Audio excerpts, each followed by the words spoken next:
কাউকে বন্ধু হিসেবে বিবেচনায় রাখার আগে কয়েকটি বিষয়ে অবশ্যই খেয়াল রাখা উচিত।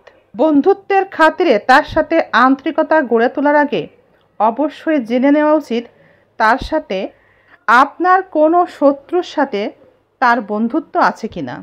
একটা সময় যে ব্যক্তির সাথে আপনার ভীষণ বন্ধুত্ব গড়ে উঠেছিল, এখন সে আপনার শত্রুতে পরিণত হয়েছে।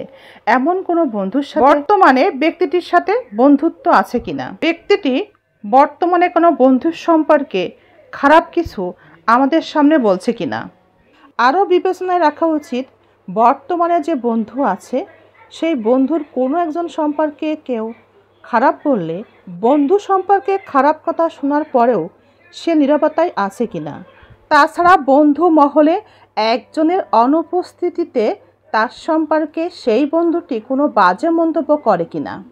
এছাড়াও আপনার পূর্বের কোনো বন্ধুর সাথে সে বন্ধুত্ব বাড়াচ্ছে কিনা। এছাড়াও সবথেকে গুরুত্বপূর্ণ পয়েন্ট হচ্ছে আপনার যে বন্ধু তার আরও একাধিক বন্ধু আছে কিনা। যে ব্যক্তির একাধিক বন্ধু থাকতে পারে, একাধিক মানুষের সাথে সম্পর্ক গড়ে ওঠে, সে কারো বন্ধু হতে পারে না। আপনি তার বন্ধু কিন্তু সে আপনার বন্ধু নয়।